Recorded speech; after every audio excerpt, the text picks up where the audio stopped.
Hey ladies and gentlemen, welcome back to the channel. As always, it is Nick here, back to your daily crypto news and analysis. And today we are going to be talking about Stellar Lumens, aka XLM. So with that being said, I hope that you are all having a beautiful day or a beautiful night wherever you guys are out there in the world. So XLM has been a star on the channel for a while. I haven't been talking about it as much as I should be recently, but regardless, I do think that now is probably the time that everyone wants to start paying attention to XLM. Same with XRP, XDC, the Triple X, right? There's a lot of great projects out there, but I do think XLM gets overlooked greatly in this space simply because of XRP stealing the show. Again, everyone around the XRP community is like, I'm avoiding XLM. I don't want to touch XLM. And it makes no sense considering the overall tokenomics, considering the market cap for it has a ton of upside potential, and also the utility and the fundamentals behind Stellar as well, which we will go over in this video. But regardless, when we go and check out the 1 year time frame, XLM is trying to battle to that level going all the way back to July of 2023. If you guys were around during July of 2023, then you know that XRP did get the not a security tag, and it did allow for XLM to follow XRP closely. For those that don't know, when you actually look at the chart of XRP and XLM, you can see how very similar they do move to one another. This has always been a thing, right? And I always put this out there because if you really want to make as much gains as possible, you would also have XLM in the portfolio if you are an XRP maxi. I always say, don't be a maxi in the space. Diversify. Never just hold one project. But I do think that having XLM and XRP in your portfolio will net you significant profits because, again, they do move very, very similar to one another. I mean, even if you look at the last 7 days, you can see how pretty much identical these two charts actually are. So this is why I say, focus on the big picture here. XRP looks like it's ready to jump out. So does XLM. So we could very well be in for a very exciting week ahead. But regardless, outside of price action alone, let's get into why I think that XLM is ready to explode in value and why I do think that many XLM holders are about to get very, very wealthy. So number one, the ecosystem. I have been watching the Stellar ecosystem, specifically this bear market that just passed. I've been watching it closely. Why? Well, because it's been expanding rapidly. Builders are crucial for the ecosystem. They provide applications on the network that create value and demand for the actual token of the network. And in this case, it is XLM. And right now, many people will just look at the spotlighted partners, which is like MoneyGram, Circle, and even Franklin Templeton. But if we scroll down, we could see that there is so many projects here, guys. There's over 451 results when it comes to the ecosystem, and you could actually look at which ones are mainly the big winners here.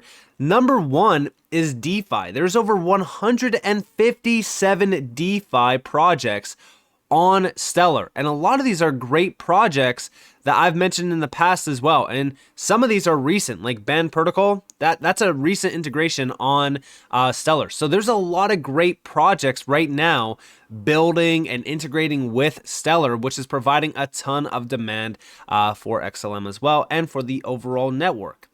And a lot of this is volume, by the way. It's TVL, because it's DeFi initiatives.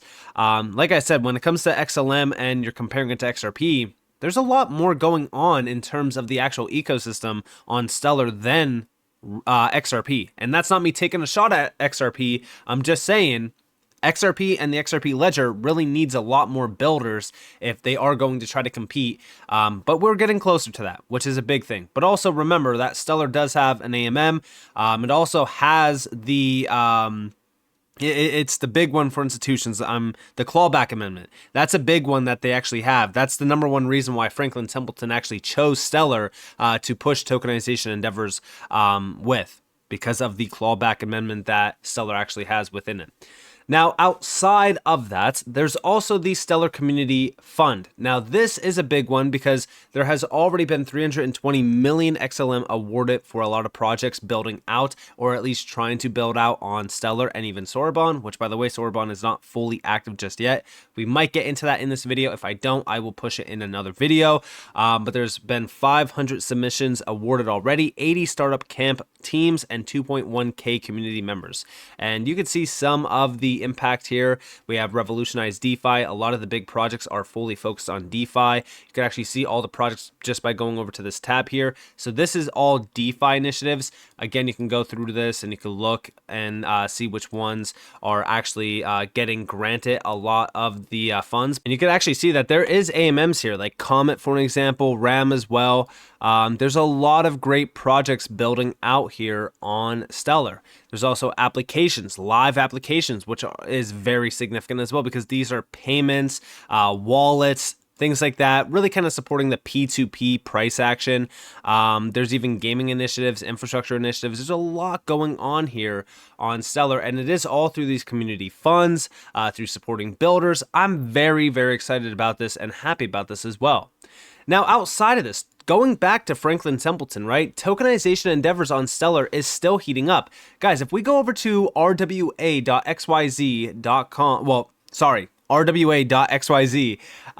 we can actually see that Stellar is competing with Ethereum. Guys, Stellar has over $357.4 million in terms of tokenized assets already, versus Ethereum's $354 million. And because of Franklin Templeton, this is allowing Stellar to become a big player. We could actually see that the market cap for Franklin Templeton's money fund is about $353 million by itself. Now, Stellar does have a few other ones, like, for an example, Wisdom Tree. So this one down here has about roughly almost 4 million. Then we also have another one from Wisdom Tree, which is about roughly 1 million. And then there's these 5 down here, which is all from Wisdom Tree as well. And you can see what these are. Like, this is a 3 to 7 year Treasury digital fund, 7 to 10 year Treasury digital fund, floating rate Treasury digital fund, long-term Treasury digital fund, and even the TIPS digital fund. So it seems as though tokenization on Stellar is starting to heat up quite a bit. There's a lot of major moves being made, and Stellar is still in the top tier list, right ahead of Ethereum, which is kind of crazy to think about. But again, this puts a spotlight on how big Stellar is and how much you should be focused on Stellar going into the rest of the cycle.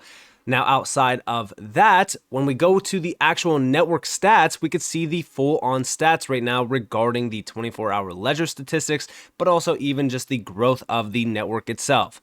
For an example, we have the ledger performance. This is where we could see the processed operations. We could see the average ledger closing time.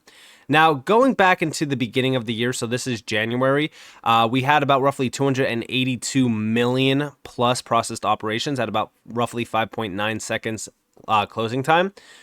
Just recently in February, it was about roughly almost 231 million. And right now in the month of March, it's about roughly almost 100 million.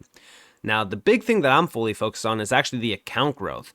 Just recently, in the last year, we could see that this has been pretty stable for the most part. But it started to trail a little bit more going into 2024. Like I said, there's a lot more focus on projects right now. If we look at the all-time chart and we go to just the beginning of 2022, which is right here, we were sitting at about roughly 6.5 million total accounts. This is January of 2022. Going into January of 2023, there's about roughly 7 million. And now, going into January of 2024, it's almost 8 million. And right now, currently, as of March of 2024, there's over 8 million plus accounts. And this has grown significantly just from year over year, for an example. New assets and trust lines as well. So new assets, we could see some of the growth here. So newly created assets have kind of slowed down since going all the way back to January of 2021. Again, this is due to the bull market hype, where you have a lot of new assets launching and things like that. Right now, mainly what I'm looking at is the total funded trust lines and also the total established trust lines. This has grown significantly over time. If we actually go back to January of 2023, we were sitting at about roughly 20.4 million total established trust lines and about roughly 16.9 million million total funded trust lines. Right now, we're over 25 point almost 5 million total established trust lines and over 20 point almost 7 it is over 20.7 million total funded trust lines as well, which is very significant. So we're still seeing total funded trust lines and established trust lines growing significantly. Newly created assets has slowed down, but this is because those projects that are on the network already and those trust lines, they're actually growing significantly in demand, which is a big thing to focus on. Payments and trade. So this is a big one to also watch and look at closely. This has slowed down drastically. I've noticed this as well. So if we actually go back to January of 2023, there was about roughly 227.5 million payments. There's about roughly 103.4 million trades, and the DEX volume was almost 406 million XLM. Right now, as we look at, we'll go to February because this is a fully completed month. There was over 740 million XLM in terms of DEX volume. So DEX volume is significantly up. That's a big thing to note. DEX volume will increase drastically once we start to see the herd coming back to crypto and utilizing DEXs. That usually happens once the hype is really here. But trades, 38.3 million. Payments, roughly 118.4 million. So there is still a lot of operations here. Payments are still flowing nice, but trades are not as popular as they once were back in like 2023. But again, this is due to just the overall adoption, overall use, things like that. I think that once we start to see smart contracts launching on the network fully, because we're still in a phased approach to Sorbonne, a lot of these things like new assets, payments and trades, that will all increase drastically with smart contracts. But also outside of that, transaction success rates remain pretty strong. There is still a lot of failed transactions. We could actually see here that versus the successful transactions in March, 27.6 million successful transactions versus 53.2 million failed transactions. Now again, why are they failing? We don't know, right? But some of it could simply be fixes that are going to be incorporated with some of the network changes, even when we start to see incorporation of these smart contracts. The smart contracts is the big thing that I've been focused on. So for those out there that are not aware, this is another main reason why we will see the overall Stellar network really heat up this year. And that is because of Sorbonne. So this is Protocol 20 and smart contracts. They're live on the mainnet. Now, this is in a full-on phased approach, though. We could actually see the phased approach, but this ride is not over. Today's vote marks the beginning of a phased rollout where validators who vote to configure network settings will increase capacity for smart contract transactions in a series of methodical steps. Now, as we do look at that, we can see the full-on roadmap over here when we go to the Stellar Networks phased rollout of smart contracts. Again, this is currently in, I think this might be in phase 1. It's not showing us here, but if we go over to, I think it's this one. This is Sorbonne smart contracts. We can see where we are at. So phase 1 is where the destination symbol is, and this is deploy and monitor. So this is ledger capacity for Sorbonne transactions is increased. Applications can begin deploying and testing on mainnet. After that, phase 2 is where we are really looking at. That's where we have user-ready mainnet. Anyone can deploy and interact with smart contracts. Ledger capacity will continue to increase as well. And then from there, we really just look at where is the demand, what's happening, is the ecosystem growing, and we really kind of just focus on that. But this is when we start to see major changes happening around the network. That's what I'm really focused on. So far, when we really look at Sorbonne, everyone's saying, oh, well, this must have failed because we didn't see significant price action from it. The big problem is that we're not actually fully launched. It's ready on the mainnet, right? And it's already on the mainnet technically. If we go back over here, right, we have it, it's live on the mainnet, but it's not live for all users. This is just deployment and monitoring and testing, if you will, on the mainnet, just to make sure that everything is working properly. Once we get through phase 1, phase 2 is when we start to see applications going live. We start to see a lot more adoption and use of the network, and that's when we actually see the activity on XLM or on Stellar really growing tremendously. And that's what I'm very excited about, because I do think that this is when we start to see XLM really taking off. But regardless of that, I'm also looking at the ecosystem, tokenization endeavors. All of this is going to be a big thing to focus on at the same exact time that when we look at Stellar, right? Like, they're killing it. They almost have 1 million followers. Their engagement rate on X and on socials is very solid.